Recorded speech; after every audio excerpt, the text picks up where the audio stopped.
예, 안녕하십니까. 저는 안산에서 재활학과를 개업하고 있는 최재익입니다. 예, 여기서 이제 같이 공부하고 있고요. 예, 오늘 제가 말씀드릴 내용은 그 엉덩이 질환의 진단과 치료인데 이제 전반적으로 이렇게 말씀을 드려보도록 하겠습니다. 예, 어느 부위에서나 뭐 진단하고 올 때 히스토리가 중요하다라는 말은 늘상 듣는 말이고요.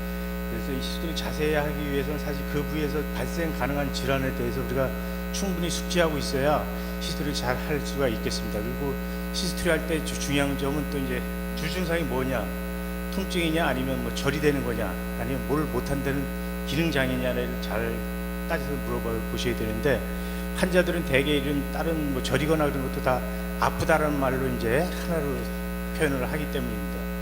그 아픈 부위가 이제 통증일 경우에는 아픈 부위가 어디냐 또 중요한데, 어디서부터 시작해서 얼리 진행이 됐냐가 이제 중요합니다. 그래서 뭐 엉덩이부터 아프기 시작해서 뭐 아랫다리로 당긴다 그러면 대개 이제 허리의 질환일 가능성이 있고요. 그렇지 않고 이제 그 아픈 부위에 따라서 이제 그 엉덩이 부위는 진단이 상당히 어렵기 때문에, 엉덩이가 아플 때 그 전에 대부분 이제 뭐 허리의 질환이라고 이제 생각하고 치료하는 경우가 많았는데, 그걸 이제 자세히 히스토리를 들어보면 그 고관절 질환을 우리가 감별 진단할 수가 있겠습니다. 그래서 오늘은 이제 아픈 부위에 따라서 이제 접근하는 방법으로 이렇게 살펴보도록 하겠습니다. 그래서 이제 환자가 오면 대개 이제 저 같은 경우에 상의를 올리고 하지를 조금 내린 상태에서 뒤쪽에서 봐서 이제 어떤 허리에 어떤 디비에이션이 있는 점들을 먼저 관찰합니다. 그래서 허리가 이제 이런 식으로 디비에이션이 있고 그러면 이건 전형적으로 룸바 스파인의 문제일 때 볼 수 있는 그런 소견이 되겠고요. 그 다음에 이제 선자세에서 허리를 구부리고 펴고 뭐 돌리고 해서 이것이 대강 이제 허리에 문제가 아니라는 것을 룰아웃을 해줘야 됩니다. 그 다음에 이제 한 다리로 섰을 때 반대쪽 고관절이 그 엉덩이가 내려가는지 아닌지를 확인해서, 만약에 내려간다고 하면 요거 이제 글루티스 메디우스 위크니스를 시사해주는 그런 소견이 되겠습니다. 다음에는 역시 이제 그 허리의 문제가 아니라는 것을 확인하기 위해서는 이제 SLR 테스트를 하고요. 그 다음에 이제 그 허리의 문제가 아니라는 것이 대강 룰아웃 됐기 때문에, 그 다음에 이제 고관절에 대해서 이제 검사를 하게 되는데, 대개 이제 굴곡 검사, 고관절 플렉션, 어덕션 또는 플렉션, 인터널 로테이션, 그다음에 그 이스터널 로테이션, 인터널 로테이션, 그다음에 패트릭 사인을 이제 앉아서 이제 검사를 하게 되고요. 그다음에 이제 옆으로 누운 상태에서는 이제 그 글리투스 그레이트 트로칸터하고 일리티발 밴드 오리진 부위에 텐서 파시아 라타의 오리진 부위에 이제 텐더니스가 있는지를 일단 확인을 하고, 그다음 상태에서 그 힙 조인트의 패시브 에비덕션, 그다음에 레지티브 에비덕션을 검사하게 되고, 엎드린 상태에서 이제 그 힙 조인트의 익스텐션 정도를 이제 검사를 하게 됩니다. 그다음에 이제 니 조인트를 패시브 플렉션을 시켜서 혹시 이제 쿼드립세스 머슬에 타이트니스가 있는지를 보는 거고, 또 이 검사는 그 페모랄 러브 이제 스트레치 검사가 되기 때문에 L3 너브 루트가 눌렸는지를 확인하는 검사가 되겠습니다. 다음에는 이제 뭐 그 스피노스 프로세스 파셋, 그다음에 SI 조인트, 피리포미스, 그다음에 그 힙 조인트 레벨, 일리아 프레스트 레벨 등을 이제 확인해서 이제 그 로컬라이즈 텐더니스가 있는지 없는지를 확인을 하게 됩니다. 그래서 이렇게 ROM 검사를 해서 이제 그 ROM의 리미테이션 검사를 하는 이유는 ROM 검사를 할 때 통증이 있는지 아니면 엔드필이 어떤지를 보는 거고, 그다음에 ROM에 리미테이션이 있는 것을 보게 되는데, 만약에 ROM에 리미테이션이 있다고 한다면 그것이 어떤 양상으로 나타나는지가 중요합니다. 그래서 이제 그 ROM 검사를 했을 때 이제 그것을 이제 우리가 캡슐라 패턴, 넌 캡슐라 패턴이 이렇게 나눌 수가 있는데, 용어가 좀 생소하신 분들도 있을 수가 있겠습니다. 그래서 이제 캡슐라 패턴이라는 것은 그 관절에, 우리 몸에 어딘지 그 관절에 아스라이티스, 시노바이티스, 캡슐라티스가 있으면 특정한 양상으로 관절 가동 범위가 제한이 됩니다. 그래서 힙 조인트 같은 경우에는 인터널 로테이션 리미테이션이 가장 심하고, 그다음에 에비덕션, 익스텐션, 에비덕션 순서로 이제 리미테이션이 심한 상태로 나타나게 되면 요것은 캡슐라 패턴이다라고 판단할 수가 있겠고, 캡슐라 패턴으로 나타난다고 하면 우리가 그 관절에 아스라이티스, 시노바이티스, 캡슐라이티스다라고 이제 판단을 할 수가 있겠습니다.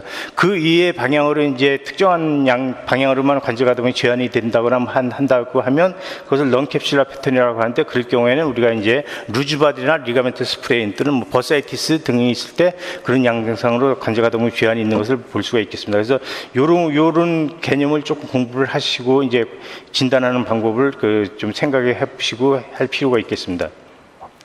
그래서 이제 엉덩이 앞쪽에 이제 통증이 있다라고 할 때, 엉덩이 앞쪽이라는 건 대개 이제 이 서해부나 뭐 그쪽이 부위가 되겠죠. 그러니까 통증이 있다고 하면 대가 이제 이런 정도의 그 질환을 우리가 생각할 수가 있겠고, 그다음에 그 신경성 뭐 저리고 어쩌고 저쩌고 하면서 대퇴부 H로 앞 H로 저리다가 하면 메랄지아 파라시티카를 생각할 수가 있겠고, 그다음에 아무 이유 없이 이제 갑자기 심한 통증을 보이는 경우는 우리가 이제 칼시피케이션이 있다가 그것이 리셉티브 스테이지에 이제 그런 갑자기 심한 통증을 보일 수 있겠고요. 그다음에 뭐 그 청소년들이 뭐 운동 손상과 관계가 됐다고 한다면 뭐 레투스 페모리스의 테어 또는 그 AIIS 또는 ASIS의 어벌전 흑치를 생각할 수가 있겠고, 아스라이티스 충돌 증후군, 소아스 버사이티스는 대개 이제 비슷한 소견을 보니까 이제 같은 범죄의 질환이다라고 이렇게 생각하셔도 크게 문제는 없겠습니다.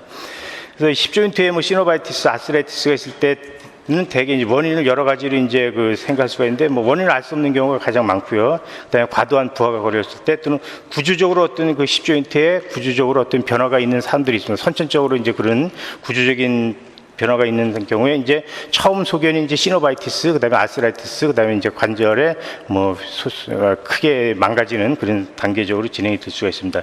그래서 이제 어느 관절이든지 아스라이티스가 있을 때 엑스레이상은 거의 처음에 보이지 않죠. 그래서 엑스레이에 보였다 그러면 사실 그 관절은 기능은 상당히 손상된 그 관절이 다 망가졌다라고 이렇게 생각하셔도 크게 무리가 없을 것 같습니다. 그래서 어느 관절이든지 이제 그 엑스레이 초기 소견, 뭐 관절 주변에 스클레로시스가 있는지, 뭐 오스티오파이트가 있는지, 아니면 뭐 내로잉이 있는지, 그다음에 주변에 뭐 칼시피케이션이 있는지 그런 걸 기본적으로 이제 관찰을 하시는 거고요. 그다음에 이제 그 고관절은 그 특징적으로 이제 그 선천적으로 어떤 좀 문제가 될 수 있게 그 태어난 그런 소견을 보이는 경우가 꽤 있습니다. 그래서 그런 사람들은 이제 처음에는 증상이 아주 경미하더라도 결국 나중에는 심한 이제 디세빌리티까지 진행되는 경우가 많이 있고, 수술적 치료가 필요할 경우가 많이 있기 때문에 그런 거에 소견이 보이는지를 볼 수 있는 그런 공부를 좀 하셔야 됩니다. 그래서 여기에서 보면 거의 정상적인 소견인데, 보면 이제 페모럴 헤드하고 넥 사이가 연결 부위가 약간 바깥으로 돌출되어 보이는 모양을 보이고 있습니다. 이런 경우에 이제 캠 타입 데포미터라고 하는데, 이런 경우에는 고관절 플렉션 시에 이제 그 충돌이 잘 일어났던 그런 조건이 되는 거고요. 여기에서 보면 이제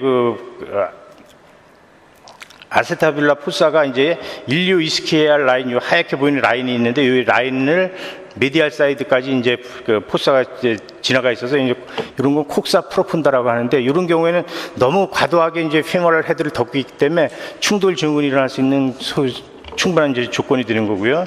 그다음에 여기서 이제 보면 이제 그 아스타벨라 루프하고 수평면에 이르는 각을 이제 아스타벨라 인덱스라고 하는데, 이것이 대개 한 0도부터 한 13도 정도를 정상적인 볼로 봤을 때, 너무 각도가 크다고 하면 이제 페모럴 헤드를 커버리지가 적기 때문에 특정한 부위에 이제 스트레스가 과도하게 가서 오스티오 아스라이티스가 생기는 거고, 너무 각도가 작게 되면 이제 너무 많이 덮고 있기 때문에 이런 경우에 이제 충돌 증후군이 생길 수 있는 충분 조건이 되는 것입니다. 여기 레터럴 엣지 앵글도 한 25도 정도 돼야 되는데, 이것이 너무 크거나 적어도 이제 문제가 되는 거고요. 그다음에 여기서 보면 이제 그 아스타빌룸이 이제 아스타빌룸 앞쪽이고 뒤쪽이라고 할 때 대개 아스타빌룸이 약간 앞쪽을 향해 있어야 되거든요. 그래야 이제 뒤쪽에 빠지지 않는 안정성을 주고 앞쪽에서는 덜 덮고 있기 때문에 이제 그 충분한 ROM이 나오게 되는데, 어떤 사람들은 이 아스타빌라 포사가 뒤쪽으로 리트로 버전되어 있는 사람들이 있습니다. 그런 경우에는 이제 고관절 플렉션 할 때 앞쪽에서 충돌 증후군이 잘 일어날 수가 있고, 충돌 증후군이 일어나다 보면 처음에 시노바이티스가 생기다가 더 진행이 되면 오스티오 아스라이티스가 생기고, 더 진행이 되면 이제 아스로패시가 이제 생기게 되는 거거든요. 그래서 그런 거를 소견을 보여주는 걸 몇 가지 소견이 있는데, 여기서 보면 원래 이제 십조인트 AP를 엑스레이를 찍게 되면 이스키알 스파인이 보이지 않아야 됩니다. 이스키알 스파인이 보이지 않아야 되는데, 이스키알 스파인이 보이는 것을 이스키알 스파인 사인이라고 하는 거고, 그래서 이것도 이제 그 아스타빌럼이 리트로 버전, 뒤쪽으로 이제 리트로 버전 된 것을 보여주는 그런 소견이 되겠습니다. 그리고 크로스오버 사이드라는 것은 그 아스타빌라의 포스테리어 보더하고 안테리어 보더의 이미지를 보는 건데, 이제 정상적으로 이제 그 아스타빌라가 약간 앞쪽으로 버전돼 있을 경우에는 뒤쪽에 아스타빌라 마진이 앞쪽보다 레터럴에 있겠죠, 그렇죠? 레터럴에 있는 게 정상인데, 그렇지 않고 이제 이게 리트로 버전 되게 되면 이렇게 그 보더가 크로스오버 팔자처럼 이렇게 겹치게 되는 겁니다. 겹치게 되게 되고, 그다음에 그 페모럴 헤드의 그 센터가 대개 이제 페모럴 헤드 센터가 그 아세블레나 포스테리어 보더보다는 내측에 있어야 되는데 이게 리트로 버전 되게 되면 센터가 이제 내측에 위치하게 됩니다. 그래서 이제 그럴 경우에 이제 그 포스테리어 월 사인이라고 하는데 그런 여러 가지 사인들이 보이게 되면 이 사람은 구조적으로 시노바이티스가 잘 생기고 이제 충돌 증후군이 생기기 때문에 오스티오아스라이티스가 쉽게 생길 수가 있고 나중에 아스로페시까지 진행될 가능성이 있다는 것을 항상 염두에 두시고 보셔야 되겠습니다. 예, 그 다음에 이제 개개 증상별로 살펴보도록 하겠습니다. 근데 힙조인트의 이제 시노바이티스, 시노바이티스라고 얘기하는 것은 결국은 오스티오아스라이티스의 초기 소견이다, 이렇게 봐도 크게 문제가 없을 것 같습니다. 이렇게 되게 되면 대개 고관절 앞쪽에 이제 통증을 호소하게 되고 통증이 대개 그 사이의 내측으로 레퍼런스를 보이게 되는 경우가 일반적인 경우가 되겠습니다. 그리고 아주 드물게 이제 엉덩이 쪽으로 아플 수가 있는데 대개는 앞쪽으로 이제 통증을 이렇게 보이게 되고 그리고 이학적 검사를 하게 되면 특징적으로 캡슐라 패턴 리미테이션을 보이게 된다. 물론 힙조인트 플렉션도 리미테이션을 보이지만 가장 심한 거는 인터널 로테이션, 그다음에 익스텐션, 에비덕션 리미테이션이 가장 심하게 보이고 그다음에 이제 다리를 구부리는 검사를 할 때 다리가 이제 그 똑바로 위로 이렇게 구부러져야 되는데 자꾸 바깥으로 이제 디베이션 되는 그런 경향을 보이는 경우가 있거든요. 그것도 힙조인트의 플렉션의 리미테이션이 있다는 거거든요. 그래서 플렉션을 시켰더니 이제 다리가 바깥으로 디베이션이 된다 그러면 그것도 그 관절에 어떤 객관적인 패소리지가 있다는 것을 암시하는 그런 소견이 되어 있고요. 그다음에 우리가 이학적 검사로도 검사를 할 수가 있지만 이렇게 초음파 검사를 하게 되면 초음파 검사를 할 때 프로브를 인규널 리가멘트 가운데다 프로브를 대고 약간 30도 내측으로 상부를 30도 내측으로 틸팅 시키게 되면 이런 이미지를 얻을 수가 있겠습니다. 그래서 페모랄 헤드가 되어 있고 넥이 되어 있고 에코제닉하게 보이는 게 그 조인트 캡슐이 되겠는데 요 디스탄스가 이제 7mm 이상 디스텐션 돼 있으면 또는 양쪽을 비교해서 1mm 이상 디스텐션 차이가 있으면 거기에 이제 시노바이티스가 입시전이 있다고 볼 수가 있겠고 입시전이 있다는 것은 그 관절에 객관적인 패소리지가 있다는 것을 암시해주는 그런 소견이 되겠습니다. 그럴 경우에 이제 우리가 치료로서는 이제 1차적으로 이제 트램신올로 인트라아티클 인젝션에서 증상을 개선시켜주고 그 다음에 2차적으로 거기에 프로롤 치료를 하든지 그 등 운동 치료를 하든지 해서 관절의 기능을 개선시키는 방향으로 치료하는 것이 우리 일반적인 치료 진행 방향이 되겠습니다. 그래서 인트라아티클 인젝션을 할 때는 옆으로 누워서 할 수도 있고 똑바로 누워서 할 수가 또 있는데 옆으로 누워서 할 때는 이제 이렇게 그레이터 트럭한테 어퍼 보더를 이제 팔페이션 해가지고 어퍼 보더를 대가 이제 그 팔페이션에서 이제 팔페이션 어퍼 보더 팔페이션 되면 가장 프록시말하게 팔페이션 되는 부위보다 약 1cm 상방에서 그리고 그레이터 트럭한테 가운데에서 약간 앞쪽으로 바늘을 직하방으로 삽입해서 본 터치가 유지가 될 때까지 이제 들어가서 본 터치가 유지가 되면 본 터치를 유지하면서 이제 인젝션을 하면 되고요. 되게 블라인드하게 할 때는 트램신을 한 40mg 정도로 인트라아티클 인젝션을 합니다. 그리고 똑바로 누워서 할 때는 이제 ASIS에서 수직선을 긋고 그다음에 그레이터 트럭한테 어퍼보더에서 수평선을 그어서 두 선이 만나는 부위에서 이제 수직으로 들어가서 역시 본터치가 되면 이제 본터치를 유지하면서 인젝션을 하시면 쉽게 인젝션을 하실 수가 있겠고 이렇게 스테로이드뿐만 아니라 이제 프롤로 치료를 할 때도 똑같은 방법으로 하면서 이제 부위를 좀 옮겨주시면 조인트 캡슐에 프롤로 치료를 한다고 볼 수가 있겠습니다. 다음에 이제 소노가이드 인젝션을 하면 더 정확하게 인젝션을 할 수가 있겠고 스테로이드 양을 이제 40mg에서 20mg으로 줄여도 충분히 좋은 효과를 볼 수가 있겠습니다. 그래서 아까 이제 힙조인트 롱기튜드한 이미지를 얻는 방법, 그러니까 인규널 리가멘트에서 프로브를 중간에 대고 프로브로 상단을 한 30도 틸팅 시키면 이런 이미지를 얻을 수가 있는데 이 이미지를 얻은 상태에서 이제 그대로 아래쪽에서 이렇게 인젝션을 하게 되면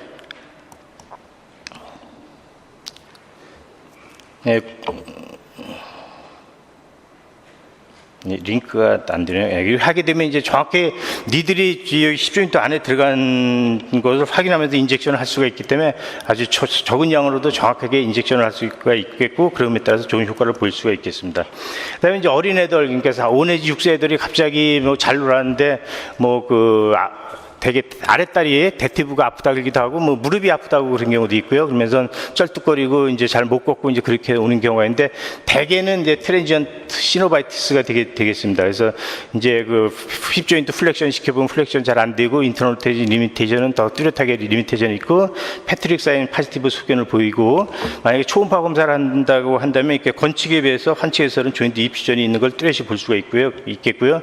이럴 때 대개는 이렇게 레스트하고 이제 진통소 인플루엔자 좀 죽으면 대개 한 4, 5일 또는 뭐 올해가 일주일 내에 대부분 다 좋아지는데 다 좋아져야 되는데 이제 그렇지 않다고 하면 문제가 되는데 그럴 경우에 이런 거 페모랄 에피피스가 이렇게 그 슬리프트 된 서퍼레이션 된 것을 우리가 그 감별 진단을 해줘야 됩니다. 여기서 이제 정상적인 경우에서는 그 페모랄 에피피스가 페모랄 넥보다도 이제 에피피스가 넥이라 그러면 이게 바깥쪽으로 좀 이렇게 돌출돼 있어야 되는데 이게 내측으로 이동해서 이게 이 선이 일직선이 되거나 아니면 이 페모랄 넥보다 더 내측으로 이동시키는 있으면 이건 서퍼레이션 된 거고, 서퍼레이션 된 거는 이거는 꼭 수술을 해야 되는 거기 때문에 이건 반드시 이걸 확인을 해 주셔야 되겠고요. 그리고 아주 드물지만 이제 LCP 디지즈, 아바스큘러 네크로시스 어린애들 뭐 그럴 수도 있는데 이건 상당히 드문 진단인 드문 것 같습니다. 그리고 이제 septic 아스라이티스도 이제 감별 진단을 해줘야 되는데 대개 이제 septic 아스라이티스 뭐 연구한 거에서 보면 septic 아스라이티스인 경우에는 뭐 4살 이하에서 열이 동반된 경우에는 한 70%에서 가능성이 있는 거고, 만약 4살 이상에서 열이 없다 그러면 그건 100% 트랜지언트 시노바이티스라는 그런 뭐 보고도 있습니다. 그래서 대개 열이 있느냐 없느냐가 이제 상당히 중요한 요건이 되겠고, 만약에 뭐 열이 있고 그렇다고 하고 약을 먹고 레스트해도 안 난다 그럴 때는 우리가 적극적으로 정형외과로 보내서 더 검사를 해봐야 되겠습니다. 그다음에 페모랄 아스타벨라 임핀지먼트, 페모랄 아스타벨라 임핀지먼트 말 그대로 그 페모랄 헤드가 아세타블룸에 충돌하는 겁니다. 어느 관절에나 충돌 증후군이 다 있죠. 어깨에도 있고 발목에도 있고 하는데 그래서 이제 그 페모랄 이제 충돌 증후군이 있을 때 이제 그 페모랄 헤드에 문제가 있어서 페모랄 헤드가 문제가 있어서 충돌한 것을 캠 타입이라고 하고요. 그다음에 아스타블룸에 문제가 있어서 충돌한 것을 핀서 타입이라고 하고, 그 두 개가 이제 같이 공존하는 것은 이제 믹스 타입이라고 하는데 믹스 타입이 가장 많습니다. 그래서 대개 뭐 캠 타입은 러프하게 20%, 그다음에 핀서 타입 10%, 믹스드 70%다 대강 뭐 그 정도 하면 뭐 크게 틀리지 않을 것 같습니다.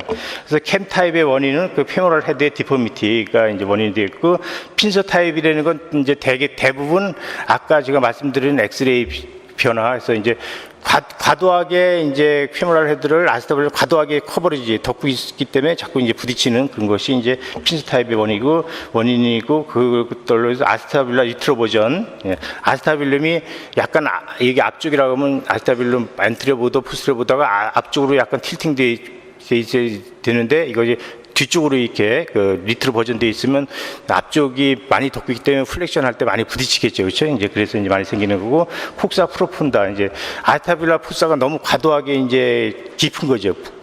깊은 거고, 또 아스타빌라 프루트루전이라는 것은 이제 너무 깊은데 페모랄 헤드까지 같이 이제 그 깊게 들어가 있는 거기 때문에 그런 경우에 이제 잘 부딪힐 수 있는 여건이기 때문에 충돌 주근이 잘 생길 수 있다는 거죠. 그래서 여기서 보면 페모랄 헤드에 캠 타입 디포미티가 있어서 잘 부딪히는 경우고, 여기서 이제 그 과도하게 이제 오버 커버리지가 돼 있고, 그럴 경우에는 이렇게 나중에 보면 이제 페모랄 헤드하고 넥 사이에 이렇게 자꾸 부딪혀서 이제 문제 심하게인 경우에는 이제 관절 아스로페시까지 이제 진행될 수 있는 그런 경우가 되겠습니다. 그래서 증상은 뭐 그 오스티오아스라이티스, 시노바이티스, 처음 증상은 시노바이티스로 나타나기 때문에 뭐 크게 차이가 나지 않습니다. 관절 인규날부 사이부의 통증인데 조증이 대티브 앞쪽 또는 내측으로 레퍼런스를 보이는 게 일반적인 통증이고요. 그 다음에 이제 특징적인 소견으로 패시브 십 조인트 플렉션, 어덕션 또는 패시브 십 조인트 플렉션, 인터널 로테이션 시키면 통증이 더 심해지는 거, 그것이 이제 특징적인 소견이고, 그래서 인터널 로테이션 시 통증이 심해지는 것을 임핀지먼트 테스트라고 이제 따로 구분해서 부르기도 합니다.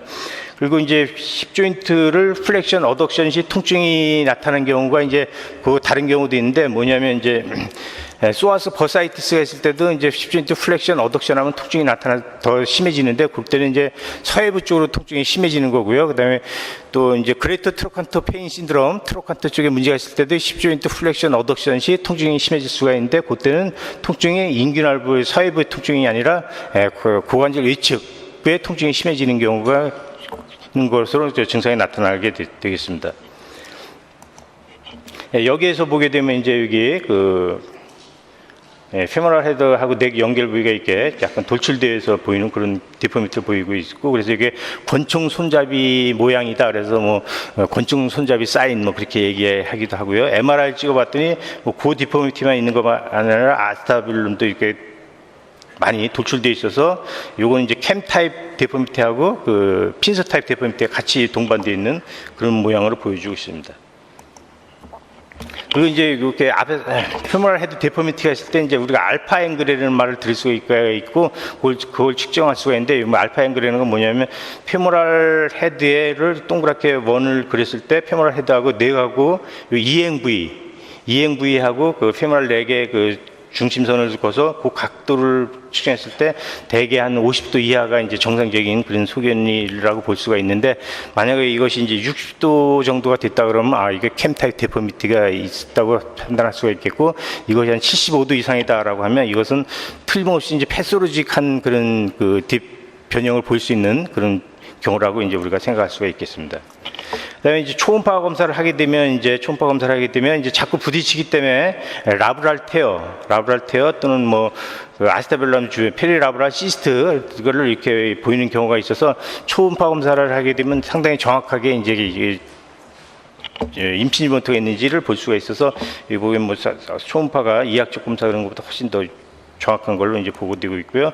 이제 요건 이제 임피지먼트 검사에서 이제 플렉션, 인터널 로테이션 시 통증이 증가되는 것을 임피지먼트 테스트라고 한다고 했잖아요. 그렇죠? 그래서 임피지먼트 테스트인데 그거를 이제 한 번은 뉴트럴 상태에서 하고 한 번은 이제 사이를 디스트랙션, 땡긴 상태에서 또 플렉션, 인터널 로테이션을 해서 뉴트럴 상태에서는 했더니 파지티브 소견이 보이는데 디스트랙션하고 당기고 했더니 네거티브 소견이 보인다 그러면 그것은 상당히 이제 정확한 그 소견을 보이는 검사가 돼서 그것이 MRA나 또는 아스트로스코피하고 비슷한 정확도를 보이는 검사라고 이제 하고 있어서 우리가 이제 그 검사를 이용해서도 우리가 임피지먼트가 있는지 없는지를 이제 잘 살펴볼 수가 있겠습니다.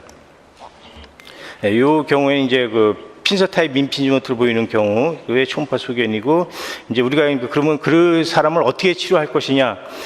이제 초기에는 결국 이제 우리가 액티비티 모디피케이션, 과도하게 거기에 부하가 가는 거를 피해 주는 거, 그렇죠? 레스트 하는 거, 그 다음에 스쿼시나 런지 그런 거 이제 좋은 운동이 아니니까 그런 거를 피해야죠. 그러니까 임피지먼트가 있는 사람들은 쪼그리 앉기가 못하는 게 특징적 소견이거든요. 이제 그렇게 안 되게 하고, 진통소염제 주고, 피지오세라피 물리치료해서 관절 가동 범위 유지하는 거, 그 다음에 힙조인트의 에비덕션이나 익스텐션 파워를 유지하는 게 좋은 치료가 되겠고, 그 다음에 증상적으로 치료하기 위해서 인트라아티큘러 인젝션 하는 것은 해줄 수가 있는데, 그것은 아까 오스티오아스라이티스 때 하는 방법과 똑같이 하면 되겠고요. 그래도 이제 계속 이제 증상을 일으킨 경우는 결국은 이제 정형외과에 보내서 이제 수술적으로 치료하는 수밖에 없을 거고, 아주 아스로페시가 이제 심해서 그런 경우는 토탈 힙 리플레이스먼트를 할 수밖에 없을 것 같습니다.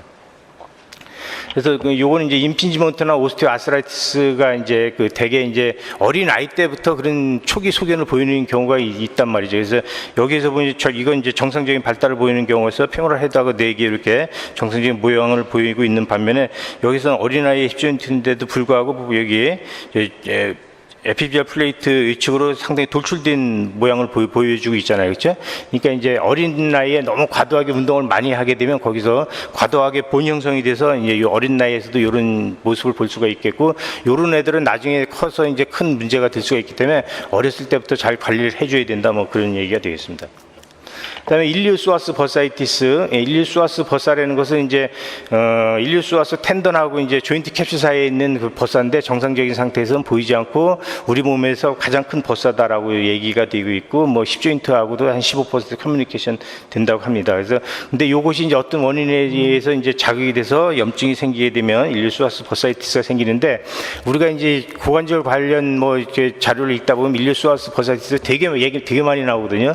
근데 이 병은 제가 볼 땐 상당히 드문 것 같습니다. 상당히 드물고, 그다음에 이제 대부분은 이제 오스티오아스라이티스하고 이제 동반돼서 이제 생기는 거가 대부분이기 때문에 너무 이제 과도하게 이렇게 관심을 갖지 않아도 될 것 같고, 치료하는 방법으로서는 이제 이제 증상을 보게 되면 증상도 이제 힙조인트 앞쪽에 통증이 있겠고, 그다음에 대퇴부 쪽으로 이제 레디에이팅 페인을 보이고, 특히 힙조인트 플렉션, 어덕션 시 통증이 심해지는 것이 이제 특징적인 소견이 되겠습니다. 그래서 이제 인젝션하는 방법은 블라인드하게 하는 방법도 있고 이제 초음파 방법이 있는데, 블라인드하게 하는 방법은 이렇게 제가 저도 잘 시행하지도 않고 이렇게 레코멘드하고 쉽지 않은 방법이고요. 왜 그러냐면 초음파를 보게 되면 이렇게 이제 시스트가 이제 잘 보이기 때문에 초음파가 되고 시스트가 보이면 시스트가 보이는 방향대로 그대로 이제 프로브 라인에 따라서 인젝션을 해주시면 되거든요. 그러니까 상당히 이제 쉽게 인젝션을 할 수가 있다고 하면, 이 환자는 이제 오스테오아스라이티스가 심하고, 그다음에 뭐 AVN도 좀 있고, 뭐 그래서 그럼에도 불구하고 뭐 잘 지냈던, 그래서 비교적 잘 지냈던 분인데, 어느 날 심한 통증이 생겨서 걷지 못하고 쩔뚝거리고 이제 꼼짝도 못한 상태가 와서 이제 왔습니다. 그래서 이제 초음파를 하게 되면 보니까 뭐 페모라이드 데포미터 심하고 오스테오아스라이티스 심하니까 데포미터 심하고 한데, 이게 보니까 텐던 주변에 이렇게 칼시픽 버사이티스가 이렇게 있습니다. 칼시픽 버사이티스에서 저 같은 경우에는 어디든지 이제 칼시피케이션이 생겨서 이제 통증이 일어난 경우에는 그 주변에다가 인젝션하고 그다음에 멀티플 칼시피케이션에다 멀티플 니들링 하는 게 이제 치료 방법이거든요. 그래서 요거 마찬가지로 이제 그 주변에 인젝션하고 멀티플 니들링 해서 이제 많이 좋아졌는데, 많이 좋아진 것이 뭐 이제 환자 하나도 안 아팠다는 건 아니고 이제 걸을만하게 고전에 지낼만하게 이제 좋아졌다는 뜻이죠.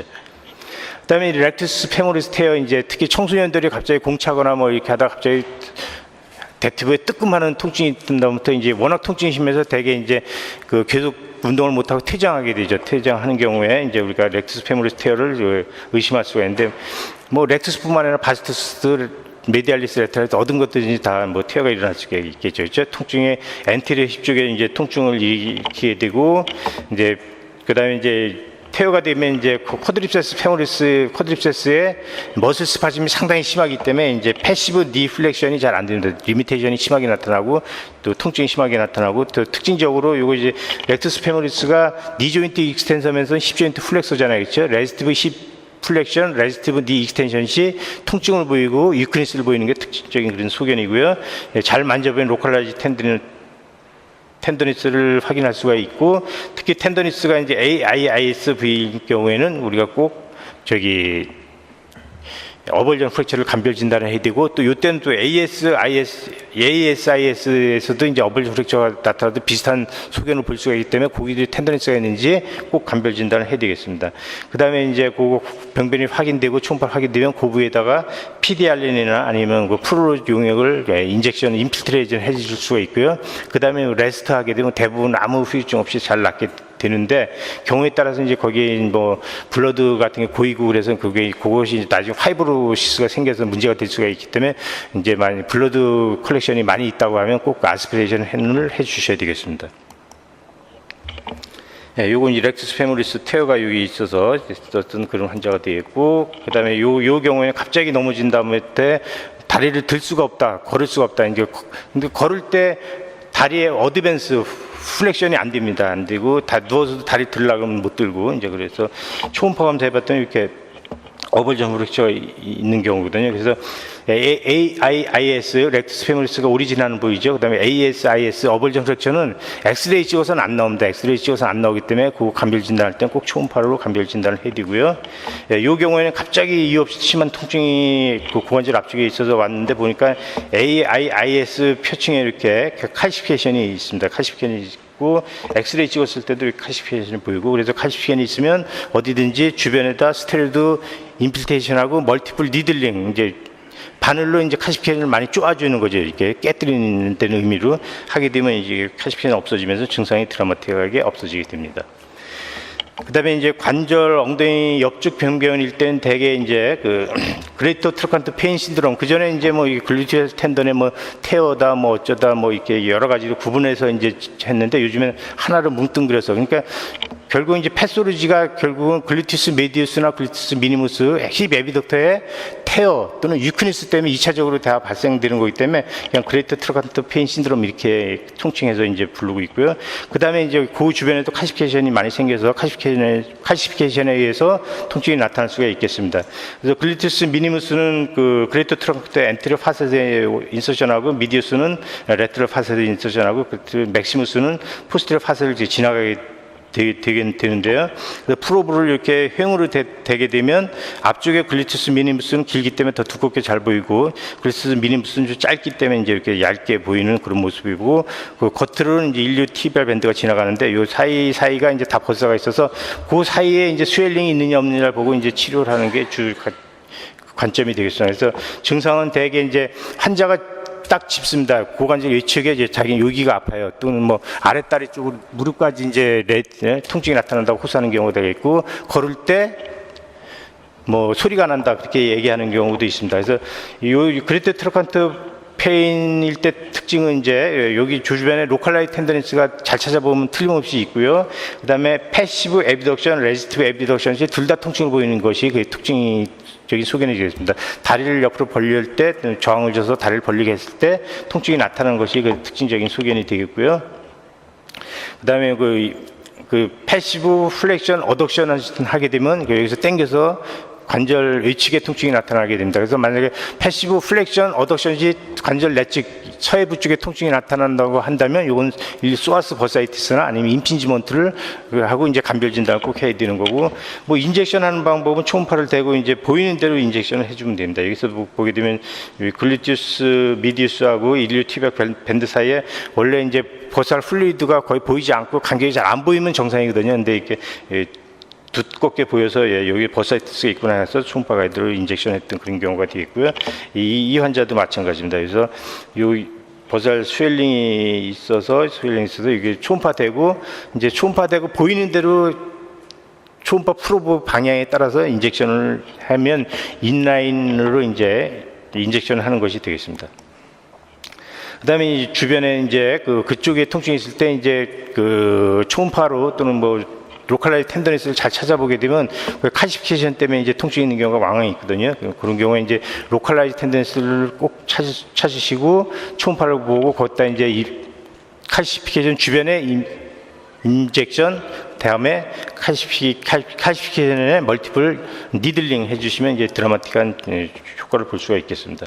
이 환자도 보면 라브롬 표층에 이제 다른 데서 치료 많이 받던 환자인데 표층에 칼시피케이션이 있어서 그 초음파로 확인하고 멀티플 니들링하고 했더니 이제 상당히 좋았던 좋은 효과를 보였던 모습이고, 이 환자는 엑스레이상은 보이지 않지만 이제 초음파 보게 되면 이렇게 칼시피케이션이 보여서 거의 이렇게 주사 인젝션하고 이제 그렇게 치료했던 그런 경우가 되겠습니다. 그다음에 엉덩이 뒤쪽의 관절의 통증은 대부분은 이제 아까 말씀드렸던 허리의 문제라고 보시면 됩니다. 허리의 대부분 관절의 문제인데 가끔 이제 이스키알 텐던에 뭐 텐디나이티스나 뭐 테어 또는 뭐 그 피리포미스 신드롬 아주 드물게 뭐 그런 게 있을 수가 있는데 상당히 드문 질환이고요. 그래서 대부분은 룸바 스파인의 문제라고 보시면 되고, 뭐 이 피리포미스 진단이라고 의심될 때 뭐 소노가이드 인젝션이 뭐 시안 가이드 인젝션보다 더 우세하다라는 그런 얘기고, 그건 당연한 것 같고요. 그다음에 피리포미스 인젝션 주사할 때는 이제 일륨에다 프로볼로 이렇게 수평으로 되게 되면 일륨의 코티칼 라인이 이렇게 에코제닉하게 쭉 보이고 글리치스 맥시무스 메디우스가 보이는데, 그 상태에서 그대로 프로볼을 디지털 쪽으로 이렇게 이동시키게 되면 일륨이 보이다가 일륨이 없어집니다. 사이트 포라멘 레벨에 오니까 당연히 일륨이 안 보이는 거죠. 그러니까 일륨이 안 보이고 이스키알 스파인이 보이고, 그다음에 글리치스 맥시무스가 보이고, 그 글리치스 맥시무스하고는 약간 뚜렷이 구분이 되는 그 머슬 한 층이 이렇게 보이게 되는데, 이것이 그 이제 피리포미스 머슬이 되겠습니다. 피리포미스 머슬 그리고 심층에 이렇게 에코제닉하게 보이는 것이 사이팅 너브가 되겠고요. 그래서 요거를 본다면 요 피리포미스 머슬에다 멀티플 인젝션을 해주면 피리포미스 블록이 되겠습니다. 초음파로 보게 되면 상당히 쉽게 할 수가 있고요. 그 다음에 이제 이스키알 텐던은 이렇게 햄스트링 텐던이 이렇게 에코제닉하게 잘 보이는 게 정상인데, 이제 경우에 따라서 칼시피케이션이 있고 텐던이 이렇게 부어 있는 경우가 있습니다. 그럴 경우에는 이 텐던 부에다가 이제 프로로 치료를 해주면 되게 좋은 치료 효과를 볼 수가 있고요. 이스키알 버사이티스 얘기는 나오는데 저희도 거의 한 번도 못 본 것 같고요. 그래서 이제 우리가 힙조인트에 병변이 있을 때 이렇게 히스토리를 잘 테이킹을 잘 하고, 그다음에 그 이학적 검사를 철저히 한 다음에 초음파 검사나 엑스레이를 이용하게 하기 때문에 정확하게 진단을 할 수가 있고, 정확하게 진단을 한 후에 초음파를 이용해서 정확하게 인젝션하면 아주 좋은 치료 효과를 볼 수가 있는데, 만약에 그럼에도 불구하고 뭐 효과가 없다고 한다면 그것은 진단이 틀렸거나 치료하는 방법이 틀렸거나 그거 해야 하니까 그것을 교정하는 노력을 해야 되겠습니다. 예, 감사합니다.